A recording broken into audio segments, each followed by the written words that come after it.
Obrigada, Gustavo Carvalho Bernardes. Ocupou exatamente os 10 minutos, teria mais 5, mas posteriormente, com certeza, vai se pronunciar novamente. Então, agradecemos ao Gustavo, que aqui hoje está representando a ministra Maria do Rosário Nunes, a ministra da Secretaria de Direitos Humanos da Presidência da República. Eu concedo agora a palavra ao deputado federal Jean Willis, do PSOL do Rio de Janeiro. Bom dia a todas e todas. Saúdo aqui a senadora Ana Rita e as minhas amigas Letícia e Kátia, em nome das quais eu saúdo toda a mesa e todos os presentes. Eu fico muito feliz com a presença de Gustavo aqui, porque a presença do Gustavo significa a presença do governo e significa a presença da Comissão de Direitos, da Secretaria de Direitos Humanos do governo, portanto, a presença do governo, em que pese o silêncio da presidenta Dilma Rousseff, o silêncio absoluto, acerca das questões da cidadania LGBT. Aliás, a presidenta Dilma não menciona sequer a expressão LGBT e a palavra homossexual em seus discursos. Então, a presença do Gustavo aqui é muito importante, porque, embora silente, o governo se faz presente nessa discussão. O Poder Judiciário, a nossa República se sustenta em 3 poderes, né? O Poder Executivo, o Legislativo e o Judiciário. Desses 3 poderes, o Poder Judiciário é aquele que mais avançou em termos de estender a cidadania à população LGBT. Isso porque o Poder Judiciário entende que a ausência de lei não significa ausência de direito. E foi exatamente por entender que a ausência de lei não significa ausência de direito que o Supremo Tribunal Federal, quando provocado, reconheceu a união estável entre pessoas do mesmo sexo, com efeito vinculante, e que depois as instâncias abaixo do STF, numa interpretação de que, uma vez que a união estável homoafetiva foi reconhecida, vale todas as prerrogativas, inclusive a conversão em casamento, as instâncias abaixo do STF começaram não só a converter uniões estáveis em casamento, mas habilitar o casamento direto. Mais tarde, o CNJ, o Conselho Nacional de Justiça, regulamentando essa situação no Brasil inteiro, disse para os cartórios que, a partir de então, nenhum cartório poderia negar pedido de conversão de união estável, nem de casamento direto. Então, na prática, materialmente, nós temos o casamento garantido no Brasil, graças a uma decisão do CNJ, do Poder Judiciário. Mas isso está no âmbito do Judiciário, é uma jurisprudência. Não tem reconhecimento da lei. Então,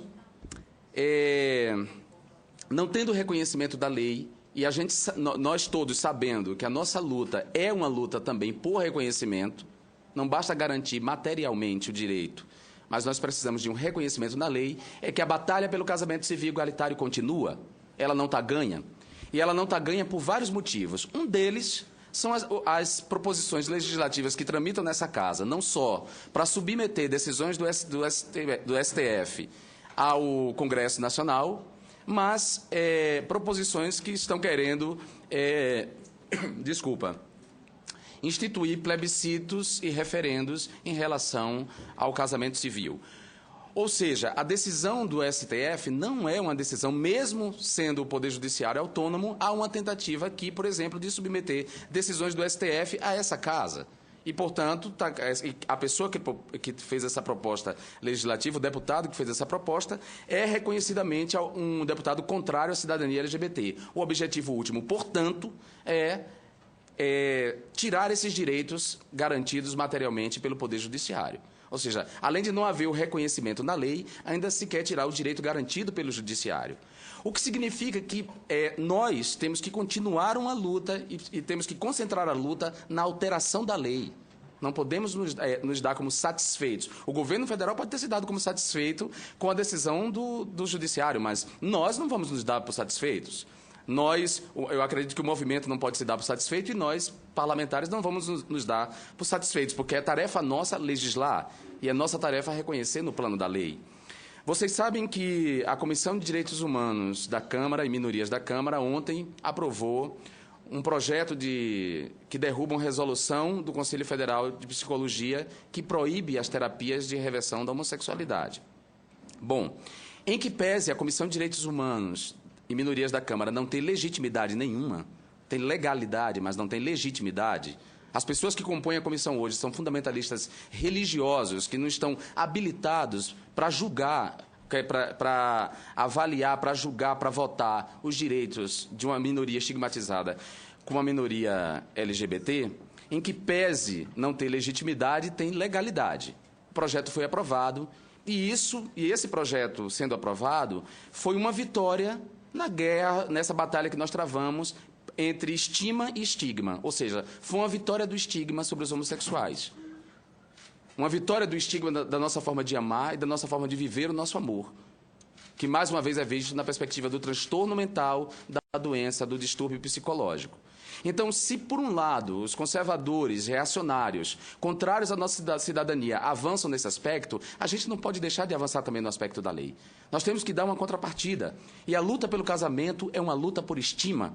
O reconhecimento do casamento na lei, ou seja, a mudança do conceito de casamento na lei e do conceito de família na lei, é uma batalha que não pode cessar. E a gente não pode dar essa batalha como dada, porque uma parte dessa batalha foi travada no judiciário. Isso não quer dizer que nós não tenhamos que travar essa batalha aqui.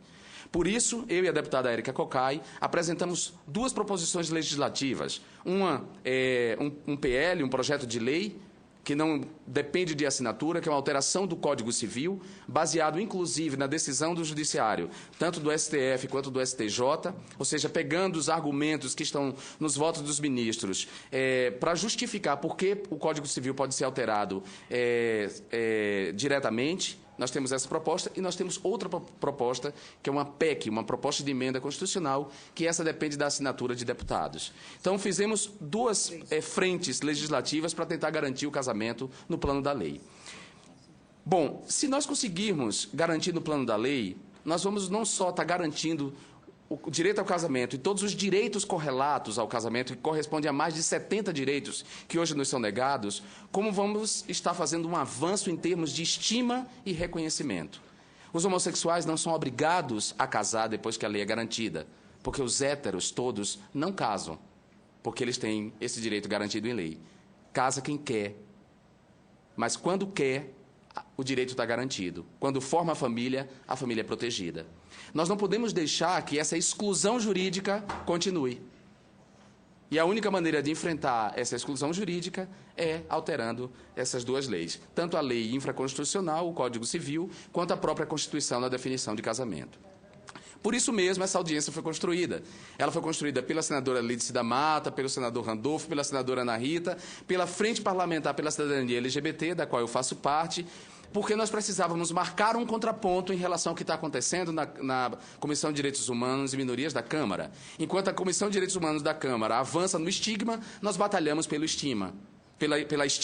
Fizemos essa audiência e recrutamos pessoas militantes que, depois dela, vão coletar assinaturas. É a nossa estratégia. Então, essa batalha não está ganha, não está dada. E não ache que não há movimento aqui para retroceder em relação à conquista do STF.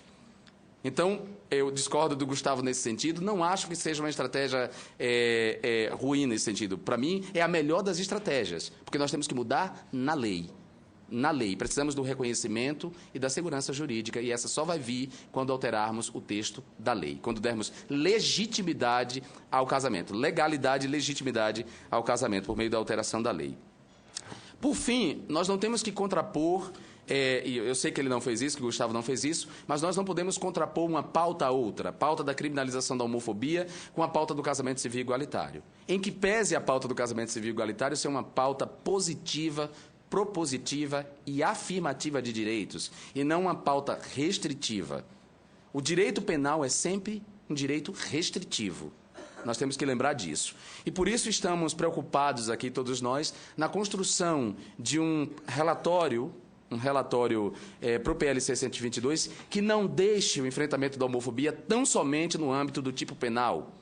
Não nos interessa tratar a homofobia apenas como tipo penal, porque a homofobia é um sistema. E quando o Estado brasileiro, por meio da sua legislação, não contempla as relações homoafetivas, a homofobia está presente. A homofobia é institucional. Então, não basta enfrentar a homofobia na sua expressão dura, de violência dura, violência letal, através do Código Penal. Até porque o Código Penal já tem dispositivos suficientes para enfrentar essa violência. O homicídio já está previsto e o homicídio qualificado já está previsto. Portanto, a motivação torpe do crime homofóbico já poderia estar sendo reconhecida há muito tempo por delegados e investigadores dos crimes contra homossexuais. Se não há, é porque não há boa vontade. É porque não há política pública de formação desses agentes da segurança pública, de sensibilização desses agentes. Portanto, nossa preocupação é não tratar a homofobia apenas como um tipo penal e achar que está resolvido. Sem se preocupar com políticas de educação, por exemplo, de enfrentamento do bullying homofóbico nas escolas, políticas de saúde que estão sendo ameaçadas no Brasil, por exemplo, em relação à população com HIV e AIDS. A homofobia é um sistema e tem que ser enfrentada sistematicamente. Por isso, nós não queremos um relatório do PLC 122 que seja um relatório reacionário, que nos aparte de lutas outras importantes aqui que estamos travando por redução do Código Penal, como a descriminalização do aborto, por exemplo, como a descriminalização das drogas leves, contra a redução da maioridade penal, contra a violência nas prisões, a prática de tortura e coisas do tipo. Nós precisamos lembrar que nós, comunidade LGBT, comunidade difamada, comunidade estigmatizada e alijada de direitos, temos que ser solidários a outras minorias que são igualmente alijadas de direito. Portanto, não queremos bancar os conservadores e enfrentar a homofobia apenas como tipo penal.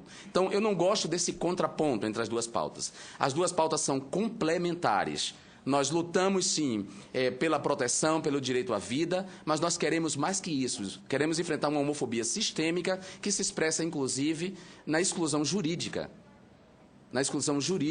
dos homossexuais.